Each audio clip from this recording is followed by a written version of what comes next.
Students, हम बात करेंगे इक्विलिब्रियम कांस्टेंट के यूनिट्स की। हम देखते हैं इक्विलिब्रियम कांस्टेंट हमने डिराइव किया था जब हमने लॉ ऑफ मैथ सेक्शन जो है वो उसको हमने जब इसकी डेरिवेशन की थी तो हमने डिराइव किया था किससे। एक हमने जो है वो हाइपोथेटिकल या एक सपोज्ड हमने केमिकल इक्वेशन ले ली थी जो रिवर्सिबल रिएक्शन शो कर रही थी। ठीक है, ये हमारे पास जिस तरह से इक्वेशन आ गई। ठीक है, इसमें हमने कहा था कि ए के ए मोल्स बी के बी मोल्स से रिएक्ट करके सी के सी मोल्स और डी के डी मोल्स बनाएंगे और ये रिएक्शन रिवर्सिबल होगा, यानी कि सी के सी मोल्स और डी के डी मोल्स जो है वो वापस जो है वो रिएक्ट करके वो बी के बी मोल्स और ए के ए मोल्स भी बना सकते हैं। फिर हमने डेरिवेशन की थी, हमने जो है वो फाइनली एक कंक्लूजन पे पहुंचे थे। हमने एक जो है वो यहाँ पे जिस तरह हम देख रहे हैं कि एक रेशो निकाल ली थी। ठीक है, जिस तरह से यहाँ पे हम देख रहे हैं कि ये रेशो निकाल ली थी किस किस की।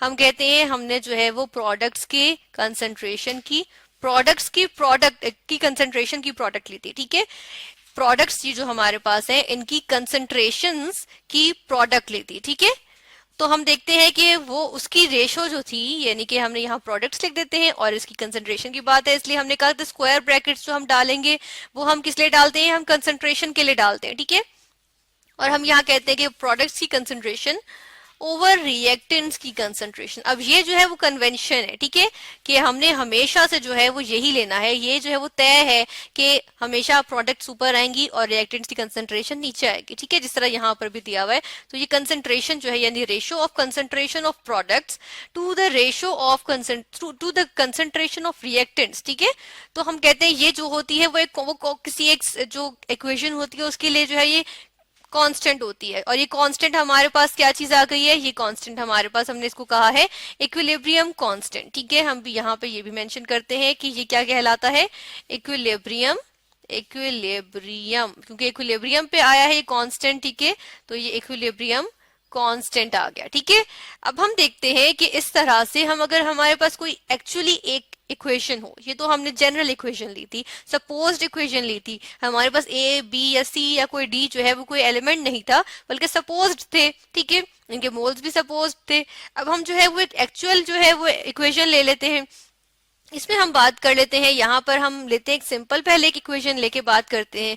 जिस तरह से अगर हमारे पास हो हाइड्रोजन गैस ने, ठीक है, रिएक्ट किया आयोडीन गैस के साथ। आयोडीन के वेपर्स होते हैं हमारे पास, ठीक है, क्योंकि ये सॉलिड फॉर्म में भी एग्जिस्ट करती है इसके से वेपर्स थे। इसने जो है वो रिवर्सिबल रिएक्शन शो किया। ठीक है, और हमारे पास बन गई हाइड्रोजन आयोडाइड। ठीक है, ये हमारे पास हाइड्रोजन आयोडाइड गैसियस फॉर्म में बन गई। ठीक है, अब हम देखते हैं कि हमारे पास यहाँ पे हाइड्रोजन के साथ हम यहाँ मेंशन करते हैं कोफिशिएंट क्या है। जिस तरह यहाँ ए के साथ कोफिशिएंट ए था, स्मॉल ए, और हमने कहा था इसके मोल्स हैं जो रिएक्ट कर रहे हैं। ठीक है, इसी तरह बी के साथ कोफिशिएंट था स्मॉल बी, जो हमने कहा था इसके मोल्स हैं जो रिएक्ट कर रहे हैं। ठीक है, इसी तरह सी के साथ स्मॉल सी था जो हमने कहा था इसके मोल्स हैं जो फॉर्म हो रहे हैं, जो प्रोड्यूस हो रहे हैं। और डी के साथ स्मॉल डी था जो हमने कहा था कि इसके मोल्स हैं जो बन रहे हैं। ठीक है, प्रोड्यूस हो रहे हैं। तो हम यहाँ पे देखते हैं कि जो हमारे पास हाइड्रोजन है इसके साथ जो है 1 मोल इसका जो है वो रिएक्ट कर रहा है। ठीक है, इसी तरह आयोडीन का जो है हम कोफिशिएंट 1 लगाएंगे कि 1 मोल जो है वो रिएक्ट कर रहा है। ठीक है, और हम हाइड्रोजन आयोडाइड का देखें तो यहाँ 2 लगाएंगे कि 2 मोल्स इसके बन रहे हैं। ठीक है, प्रोड्यूस हो रहे हैं। हम यहाँ पे देखते हैं कंडीशंस भी, एक गिवन टेम्परेचर है हमारे पास 450 डिग्री सेल्सियस। ठीक है, इक्विलिब्रियम कांस्टेंट हमेशा कांस्टेंट रहेगा किस पे, एक गिवन टेम्परेचर पे या गिवन कंडीशंस पे। ठीक है, इसी तरह यहाँ पर हमने बैलेंस की इक्वेशन और हमने देखा कि 1 मोल हाइड्रोजन गैस का 1 मोल आयोडीन गैस के साथ रिएक्ट करके बना रहे हैं 2 मोल्स ऑफ हाइड्रोजन आयोडाइड।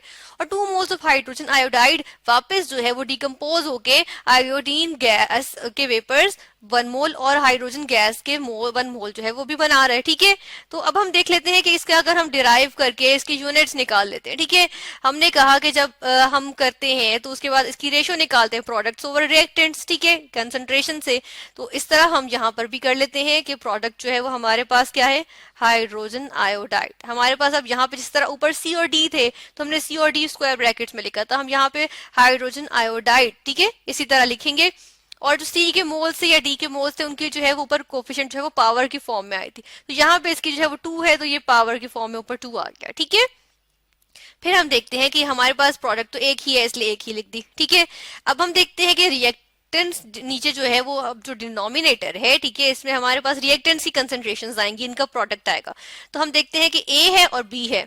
अब हम ए, यहाँ पे ए क्या हो सकती है, ए बी या रिएक्टेंट्स जो है वो हाइड्रोजन यानी H2 और I2 है, तो हम H2 और I2 भी लिख लेते हैं यहाँ पे, ठीक है। हम यहाँ पे लिखते हैं H2, ठीक है, इसकी जो है वो क्या कंसेंट्रेशन, ठीक है। और किसकी, आयोडीन की, हम यहाँ पे आयोडीन की भी लिख लेते हैं कंसंट्रेशन यानी स्क्वायर ब्रैकेट्स में, ठीक है। ये हमारे पास आ गई। अब हम देख रहे हैं कि हाइड्रोजन के जिस तरह ए के ए साथ आया था, बी का बी जो है ये पावर की फॉर्म में आए थे, यहाँ पर इसके साथ 1 है, इसके साथ 1 है, तो यहाँ पे ये पावर की फॉर्म में 1 और 1 ही आएगा। तो 1 लिखे ना लिखे ए की बात होती है, तो हम यहाँ पे ऐसे ही रहने देते हैं, ठीक है। और ये इसका क्या है, ये इसका जो है वो क्या आ गया, इक्विलिब्रियम कांस्टेंट आ गया, ठीक है, ये इसका इक्विलिब्रियम कांस्टेंट आ गया। अब हम बात कर लेते हैं कि जो स्क्वायर ब्रैकेट्स की बात की हमने, ठीक है, और हमने कहा कि जो स्क्वायर ब्रैकेट्स होती हैं, ये जो स्क्वायर ब्रैकेट्स हैं ये किसको रिप्रेजेंट करती हैं, हमने कहा कंसंट्रेशन को, CONC में कंसंट्रेशन के लिए लिख रही हूँ, ठीक है, और वो कंसंट्रेशन जो रिएक्ट कर रही है एक्चुअली रिएक्शन में, ठीक है।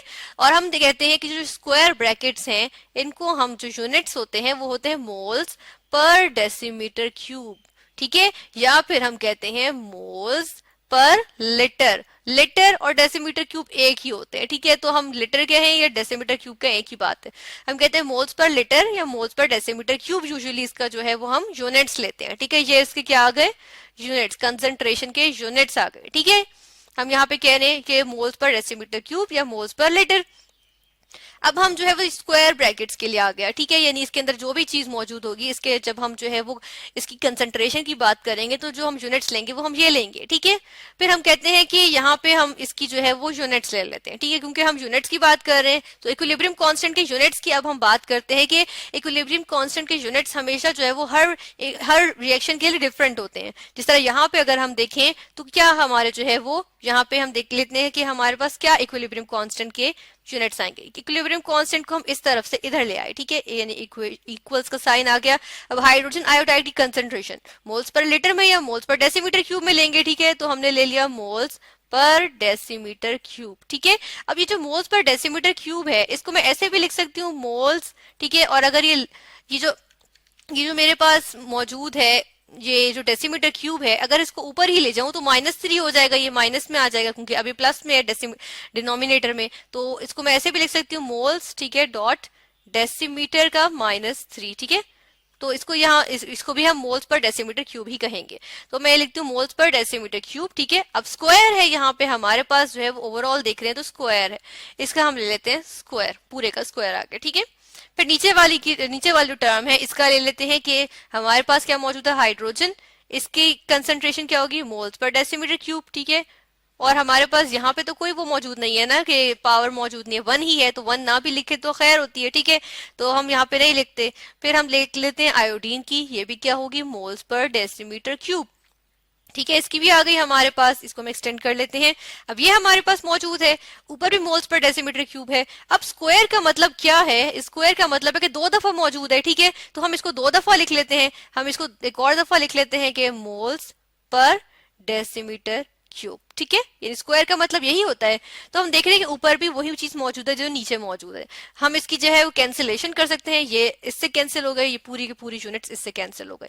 नतीजतन हमारे पास क्या यूनिट्स आए, कोई यूनिट्स नहीं आए, ठीक है, नो यूनिट्स, ठीक है, यानी कि इस इक्वेशन की हम जो है रिस्पेक्ट से बात करें तो हमारे पास कोई यूनिट्स नहीं आएंगे, यानी कि इक्विलिब्रियम कांस्टेंट के कोई यूनिट्स नहीं आ रहे इस केस में। किस केस में, हमारे पास जो ये हाइड्रोजन आयोडीन की जो है वो हाइड्रोजन आयोडाइड बना रहे हैं, तो ये जो रिएक्शन है इसमें हमारे पास कोई यूनिट्स नहीं आ रहे, ठीक है। बिल्कुल इसी तरह हम बात कर लेते हैं, एक और प्रोसेस ले लेते हैं। हम बात करते हैं कि नाइट्रोजन गैस ने बनाए हाइड्रोजन गैस के साथ रिएक्शन करके क्या चीज, अमोनिया गैस बनाई, ठीक है, ये बना ली इसने अमोनिया गैस, ठीक है। अब हम देखते हैं, इसको पहले बैलेंस कर लेते हैं ताकि हमें पता चल जाए साथ साथ क्या कोफिशिएंट्स आएंगे। यहाँ पे हमें 3 लगाना पड़ेगा और यहाँ पे 2 लगाएंगे तो ये बैलेंस हो गए, ठीक है, ये इक्वेशन बैलेंस्ड है। अब हम यहाँ पे कंडीशंस नहीं मेंशन करते फिलहाल, और अब हम देखते हैं कि ये जो है इसके यूनिट्स लिखे तो किस तरह से लिखेंगे। इसके यूनिट्स लिखने के लिए हम क्या करते हैं कि हम जो है वो पहले इसका लिखते हैं कि इसके जो के हम इसका इक्विलिब्रियम कांस्टेंट की एक्सप्रेशन लिखते हैं, ठीक है। प्रोडक्ट्स ओवर कंसंट्रेशन आएगा, प्रोडक्ट्स क्या है हमारे पास, प्रोडक्ट्स की concentration, sorry products over reactants आएगा, प्रोडक्ट्स की कंसंट्रेशन, इसका ऊपर पावर क्या है 2 आ गया, ठीक है। फिर नीचे हम देखते हैं, नीचे हमारे पास क्या है, नीचे हमारे पास जो है वो रिएक्टेंट्स की कंसेंट्रेशंस आएंगी। नाइट्रोजन की आ गई, नाइट्रोजन गैस की और हाइड्रोजन गैस की। अब हाइड्रोजन गैस का कोफिशिएंट है वो यहाँ पे जो है वो एक्सप्रेशन में पावर के फॉर्म में आ जाएगा, तो ये 3 है तो ये क्यूब आ गया, ठीक है। और हम कहते हैं कि अब हम देखते हैं कि इसकी जो है वो क्या होगी हमारे पास यूनिट। यूनिट निकालने के लिए हम फिर से वही जो है वो प्रोसीजर करेंगे कि moles per decimetre cube, moles per decimetre cube आया, ठीक है। ऊपर स्क्वायर है, यहाँ पे स्क्वायर आ गया, ठीक है। नीचे देखते हैं नाइट्रोजन गैस जो मौजूद है इसका एक ही है, मोल्स पर डेसीमीटर क्यूब, ये एक दफा आ गया, ठीक है। और दूसरा जो हाइड्रोजन मौजूद है हमारे पास, इसके कितने मौजूद है, मोल्स पर डेसीमीटर क्यूब, ठीक है। और लेकिन हम यहाँ पे इसकी जो है वो 3 की पावर आ रही है, तो यहाँ पे हम 3 की पावर लगा देंगे, ठीक है। इसको एक्सटेंड कर लेते हैं। अब हम देखते हैं कि हमारे पास जो ये केमिकल इक्विलिब्रियम है इसकी क्या हमारे पास जो है वो वैल्यूज आती हैं। यहाँ पे वैल्यूज देखें हम कहते हैं यहाँ पे स्क्वायर है, ठीक है, एक दफा जो है ये कैंसिल हो जाएगा इसके साथ, ठीक है। फिर एक और दफा ये जो है वो कैंसिल, यानी कि अब क्या मौजूद है, मोल्स पर डेसीमीटर क्यूब मौजूद है ऊपर, ठीक है। नीचे क्या है, नीचे हमारे पास है मोल्स पर डेसीमीटर क्यूब का क्यूब मौजूद है। क्यूब को मैं इस तरह भी लिख सकती हूँ, मोल्स पर डेसीमीटर क्यूब, और साथ में आ जाएगा मोल्स पर डेसीमीटर क्यूब का स्क्वायर, ठीक है। ये हो गया, एक दफा इससे कैंसिल हो गया। अब हमारे पास क्या बचा, मोल्स पर डेसीमीटर क्यूब, ठीक है, इसका स्क्वायर बचा है। इसका जो स्क्वायर है मैं अगर इसको ऊपर ले जाऊं तो ये ऑपोजिट हो जाएगा, यानी कि मोल्स जो है नीचे जो है वो प्लस में आ रहे हैं, यानी सी जो पावर है प्लस में है। अब ऊपर जाके क्या हो जाएगी, -2, क्योंकि 2 साथ है तो -2, ठीक है।